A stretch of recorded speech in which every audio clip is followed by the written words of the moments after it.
시대의 소망 14장에 있는 말씀인데요. 우리가 그리스도를 보았다라는 그런 제목이에요. 이 요한, 이 결론을 말씀드리자면, 예수님께서 이 만난 제자들, 즉 우리가 그리스도를 보았어 라고 외쳤던 그 예수님의 제자들은요, 실제 요한의 제자들이었습니다. 이 부분을 여러분들 잘 주목하셔야 됩니다. 어떻게 보면 굉장히 기분 나쁜 일일 수 있습니다. 실제 둘 사이에, 예수님과 요한 사이에 갈등이, 어떤 미묘한 그런 갈등이 있다는 것을 성경은 기록하고 있습니다. 그래서 요한의 제자들이 막 예수님한테 가서 이렇게 요한이 제자들을 통해서 예수님이 진짜 메시아냐라고 그런 물어보는 장면도 나오고, 또 제자들이 요한한테 가가지고 우리가 누구를 어떻게 해야 됩니까? 라고 물어보는 장면들도 나오고, 어떤 미묘한 신경전이 실제 등장하기도 해요, 성경에. 그런데 예수님의 제자들이 요한의 제자들이었다라는 부분은 굉장히 우리가 눈여겨봐야 할 대목입니다. 우리가 사는 이 세상, 특히 우리가 살아가는 이 세상은요, 사실 굉장히 이런 부분에 예민한 그런 시대에 우리가 살고 있어요. 예를 들면 이런 거예요. 내가 맛있게 밥을 차려놨어요. 정말 맛있게 이렇게 밥을 딱 차려놨습니다. 근데 손님이 딱 오셨어요. 그래가지고 그 손님한테 이 맛있는 식사를 이렇게 딱 대접을 하는데, 나는 이제 주방에서 이 맛있는 요리만 했기 때문에 옷이 막 엉망인 거예요. 이렇게 해가지고 내가 손님 앞에 나아갈 수가 없으니까 다른 분한테 이 음식 좀 손님한테 갖다 주세요 라고 부탁을 했어요. 그랬더니 이분이 잘 차려입게 옷을 딱 잘 차려입고 맛있는 음식을 가지고 손님 앞에 딱 가가지고, 자, 맛있게 드십시오. 요리하느라고 제가 아주 고생했습니다 하면은 여러분들 기분이 어떻겠어요?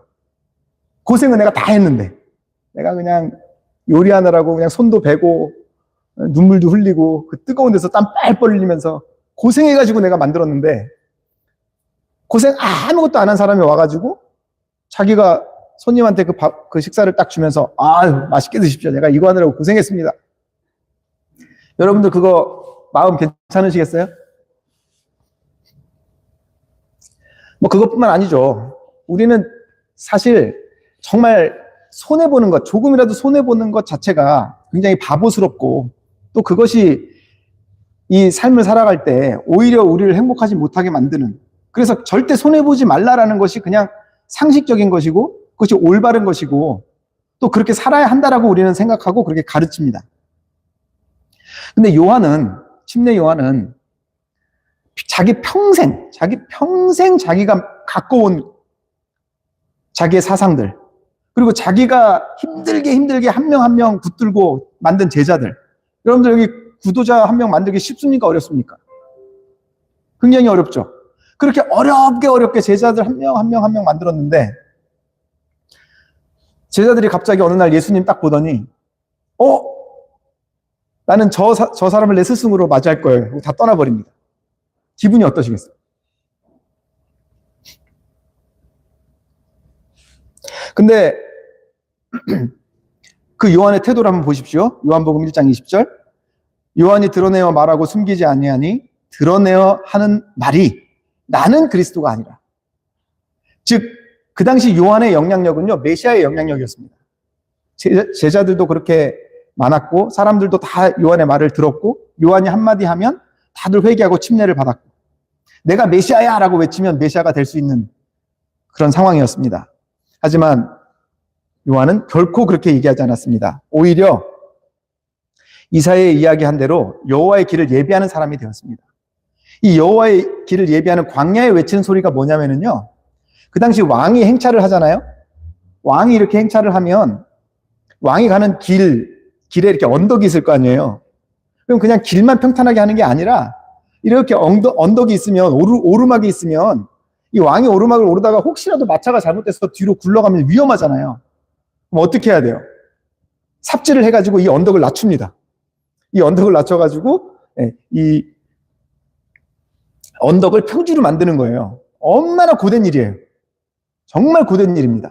그렇게 힘들게 삽질을 하고 수개월간 왕이 갈 길을 그렇게 힘들게 고생하면서 만들어 놨더니 정작 왕이 지나갈 때 자기는 그 앞에 서지도 못하는 겁니다. 그 누가 했는지도 몰라요. 그 길을 누가 평탄하게 만들었는지도 모르고 자기는 그런 하나님의 대로를 평탄하게 하는, 왕의 길을 평탄하게 하는 광야에 외치는 소리라고 자기 자신의 정의를 내리는 것입니다.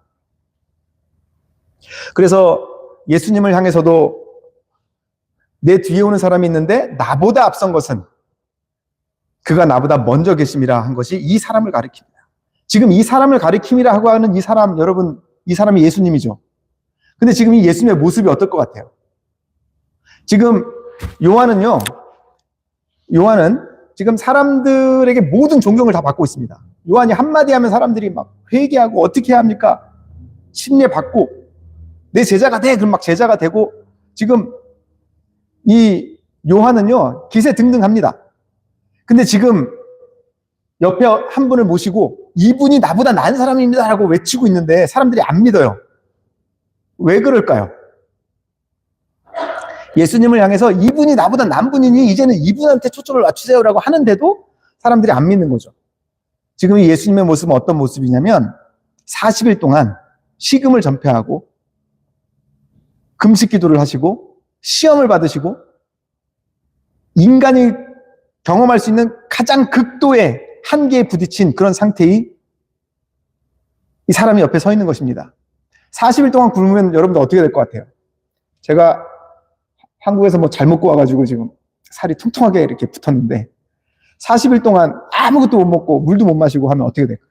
뼈까지만 남겠죠. 서 있을 힘도 없겠죠. 요한은 막 큰 소리로 외치고 에너지가 넘칩니다. 그 반면에 옆에 계신 예수님은 빼짝 말라가지고 벌벌벌 떨면서 제대로 서 있지도 못합니다. 근데 지금 그분을 향해서 요한이 뭐라고 하는 거예요? 이분이 세상 죄를 지고 가는 어린 양이시다. 우리를 구원하실 메시아시다라고 외치는 것입니다. 사람들은 믿지 못하는 거죠. 근데 그런 분이 자신의 제자들을 만나가지고 자신의 제자들 보고 이분이 메시아니 이분을 따라가라라고 얘기하고 있는 것입니다. 그게 왜 가능했을까요? 왜 가능했을까요? 요한은 자신의 정체성을 어디에서 발견했냐면 성경을 통해서, 오직 성경을 통해서 자신의 역할을 발견해냈습니다.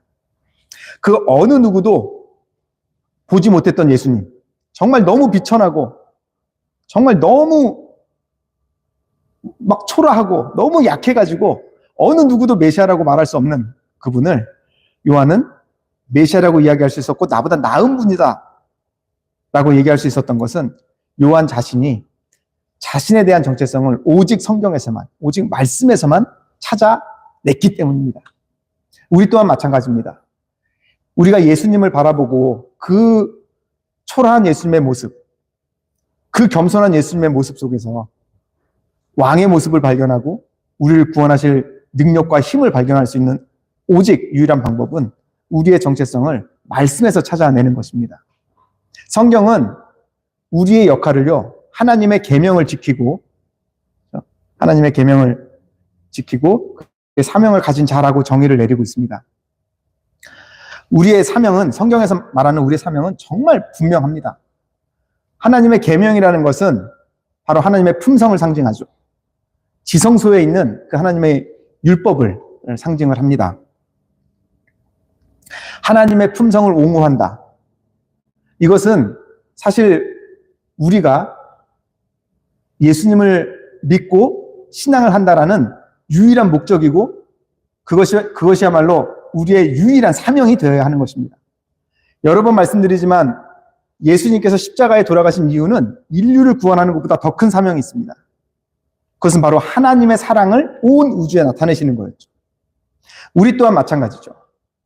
우리의 신앙의 사명은 우리가 잘 되고 내가 무언가 이 신앙을 통해서 내 삶에 뭔가 이루고 무언가 성취 위한 것이 절대 아니다라는 것입니다.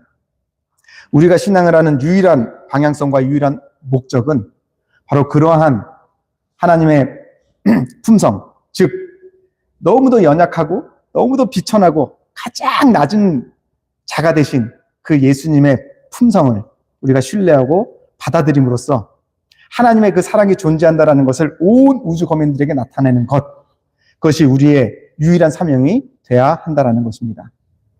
예수님께서 이렇게 연약한 모습을 보이지 않았다면 과연 정말 삶의 의미를 찾지 못하고 또 쓰러져 가고 또 비교되었을 때 정말 낮은 자로 비교되는 우리가 어디에서 소망을 찾고 어디에서 희망을 찾을 수 있겠냐라는 것이 이 과인 여사의 권면이기도 합니다.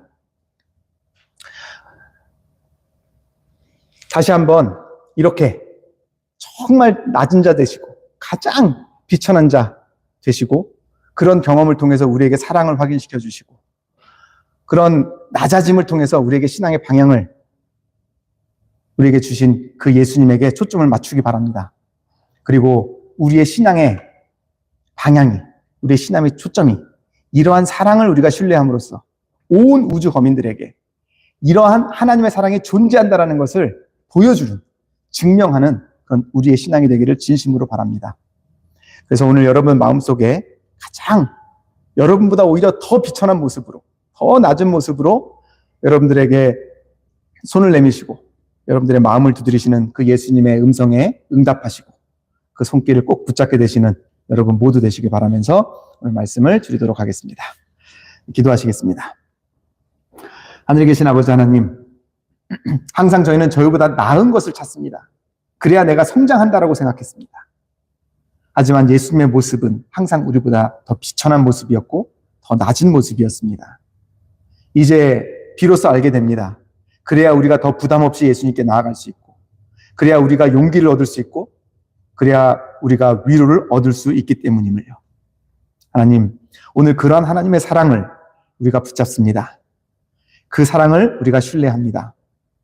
하나님, 우리가 그 하나님의 사랑을 믿음으로 온 우주 거민들에게 그러한 하나님의 사랑의 존재함을 증거할 수 있도록 인도하여 주시옵소서. 그래서 그리스도됨에 우리의 사명을 이룰 수 있도록 해주시고 재림교인으로서 마지막 사명을 분명히 성취하는 저희 될 수 있도록 인도하여 주시옵소서. 앞으로 함께 나누는 모든 교제의 시간 그리고 또 함께 하시지 못한 우리 모든 교우님들의 마음 가운데서도 주님의 성령께서 계속해서 함께 해주실 것을 믿으며 예수님의 이름으로 간절히 기도합니다. 아멘.